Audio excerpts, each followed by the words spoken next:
अस्सलाम वालेकुम everyone, welcome back to another video. आज की हम वीडियो में हम सीखेंगे बहुत ही important topic and that is auto layout. तो ऑटो लेआउट के अंदर हम बेसिकली सिंपली क्या करते हैं, जब भी हम रेस्पॉन्सिव चीज़ें बनाते हैं ना, तो हमारे पास ऑटो लेआउट काफ़ी हैंडी आता है। ये काफ़ी हेल्प करता है रेस्पॉन्सिव थिंग्स बनाने में।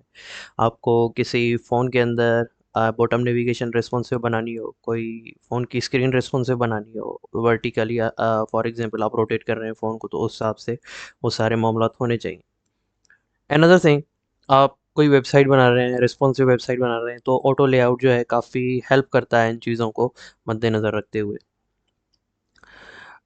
तो सिंपल एग्जांपल बनाएंगे, एक बॉटम नेविगेशन बनाएंगे एक फ़ोन की, और उस बॉटम नेविगेशन को हम डिफरेंट डिफरेंट फ़ोन साइज़ के अंदर यूज़ करेंगे। तो मैंने ये आइकॉन्स लिए हुए हैं। इन आइकॉन्स को आप डायरेक्ट फिग्मा प्लगइन से भी डाउनलोड कर सकते हैं। मैंने ये एसवीजी रेपो वाला प्लगइन यूज़ किया है। आप चाहें तो यहाँ पर प्लगइन्स में जाकर, को काफ़ी सारे और भी हैं यहाँ पे, मैंने एसवीजी रेपो यूज़ किया है। सर्च कर सकते हैं, आइकॉन्स लिखें, एसवीजी लिखें, तो आपके पास ये एसवीजी रेपो पहले पहले आ जाएगा। That's it. एंड देन आप जब अपने कंपोनेंट्स, फॉर एग्जांपल, सॉरी, आप जब अपने आइकॉन्स को इंपोर्ट कर रहे हो, और उन सबको फ्रेम के अंदर भी डालना लाजमी है। अब फ्रेम के अंदर कैसे डालते हैं, मैं इसको अनग्रुप कर रहा हूँ। मैं चाहता हूँ कि ये फ्रेम के अंदर आ जाए। तो ये करने के लिए मैं सबसे पहले राइट क्लिक करूँगा, एंड देन हमारे पास यहाँ पर ऑप्शन आता है फ्रेम सिलेक्शन। आप उसके थ्रू अपने आइकॉन को फ्रेम के अंदर इंसर्ट कर सकते हैं। फ्रेम सेलेक्ट करेंगे, या आप ऑल्ट कंट्रोल और जी दबाएंगे, फिर भी आपके पास फ्रेम की सिलेक्शन आ जाएगी। मूविंग फॉरवर्ड, अब मैं चाह रहा हूँ कि सबसे पहले हम फ़ोन्स की स्क्रीन डिसाइड कर लेते हैं कि कौन सी फ़ोन्स के लिए ये होना चाहिए। तो मैं रेस्पॉन्सिव है, तो ज़ाहिर सी बात है, एक फ़ोन की स्क्रीन छोटी होगी, एक फ़ोन की स्क्रीन बड़ी होती, और डिपेंड्स ऑन बाकी जो भी स्क्रीन है आप अपने प्रोजेक्ट्स में यूज़ कर रहे हैं।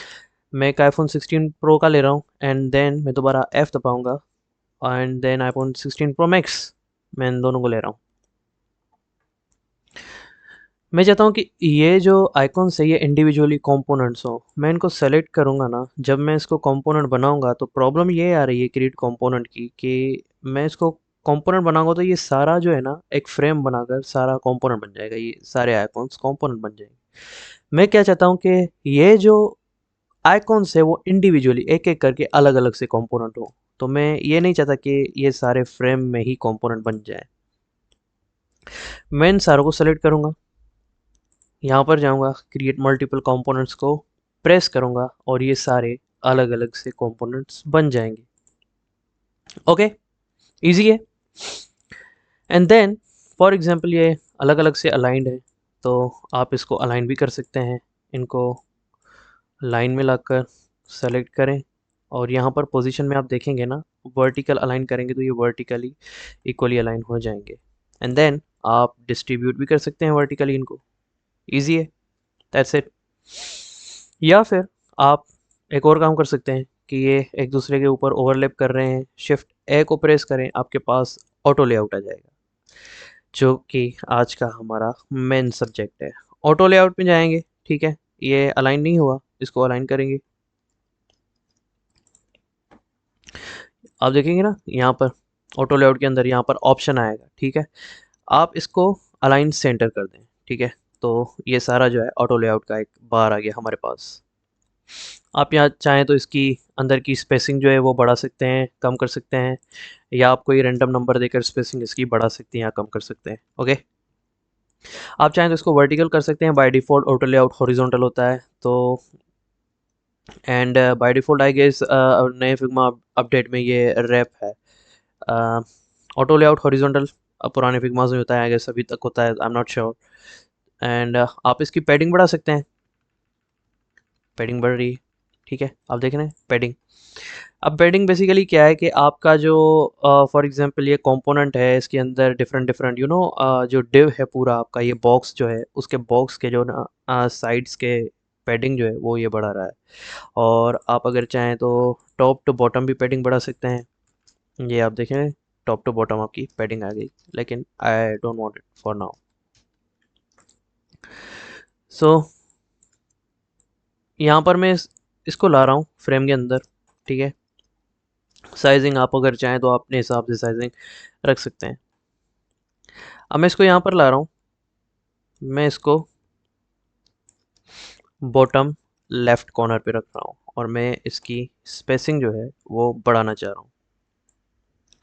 साइज में इसकी बढ़ाऊंगा कॉर्नर लेके, क्योंकि आप जब यहाँ से साइज मतलब एक्सपेंड करेंगे ना, तो वो एक मसला हो जाता है, स्पेसिंग के हिसाब से, पैडिंग के हिसाब से एंड मार्जिन्स के हिसाब से। तो आप क्या करेंगे, कॉर्नर्स को पकड़ के उस हिसाब से आप साइजिंग कम या बड़ा कर सकते हैं। एंड देन मैं चाह रहा हूँ इसके बीच की जो स्पेस है वो बड़ी हो जाए। अब आपने यहाँ से तो कंट्रोल्स देख लिए, आप चाहें तो यहाँ पे अंदर से, फ्रेम के अंदर से, ऑटो लेआउट के अंदर स्पेसिंग बढ़ा सकते हैं। मैं यहाँ पर ऐसे कर सकता हूँ। एक और चीज़, फॉर एग्जाम्पल मैं एक फ्रेम को कम कर रहा हूँ, हाइड कर रहा हूँ, अब देख रहे हैं इसकी रेस्पॉन्सिवनेस, ये ऑटोमेटिकली उन चीज़ों को अरेंज कर रहा है, उन आइकॉन्स को अरेंज कर रहा है। We have already have the idea of auto layout कि ये कैसे इन चीज़ों को रेस्पॉन्सिव बनाता जा रहा है। मैं फ्रेम 6 को भी हाइड कर देता हूँ, आप देखेंगे कैसे अरेंज कर रहा है। यहाँ पर मैं इनको दोबारा शो करूँगा तो ये दोबारा उस हिसाब से ये चीज़ों को अरेंज करता जाएगा। That's it. अनदर थिंग, आप इन चीज़ों की पोजीशंस भी चेंज कर सकते हैं ऑटो लेआउट के अंदर। डबल क्लिक करें, ठीक है, मैं आपको सिंपल बताता हूँ।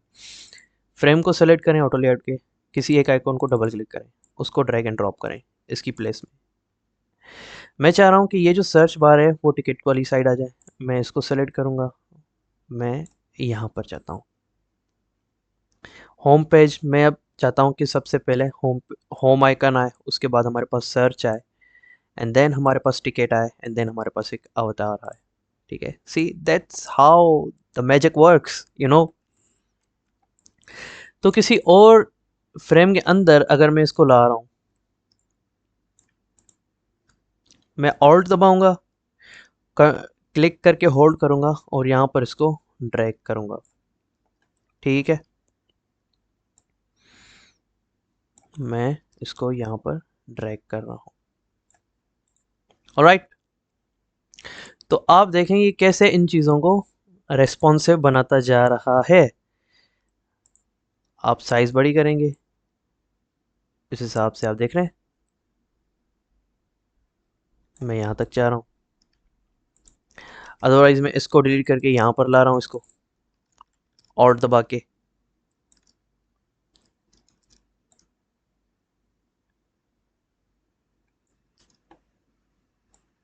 यहाँ पर मैं इसको ड्रैग कर रहा हूँ। See, that's how these things work. अब यहाँ पर मसला क्या आ रहा है, फॉर एग्जाम्पल मैं यहाँ से इसको डिलीट कर रहा हूँ, ठीक है, एंड देन मैं इस टिकट को हाइड कर रहा हूँ। ठीक है, ये हाइड हो गई, और देन मैं इसको यहाँ पर रख रहा हूँ, इसकी साइज़ कम कर रहा हूँ इस स्क्रीन के हिसाब से। ठीक है, साइज़ कम हो गई। अब मैं जब टिकट को दोबारा से शो कराऊंगा, फॉर एग्जांपल इस वाले फ्रेम के अंदर टिकट जो है वो हिडन है,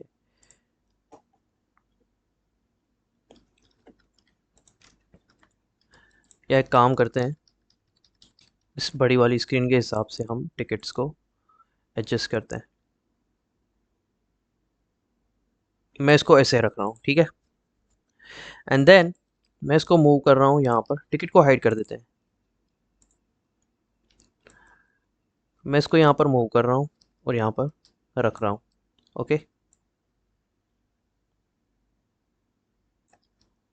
साइज़ आप छोटी कर दें, एंड देन आप टिकट को ओपन कर दें।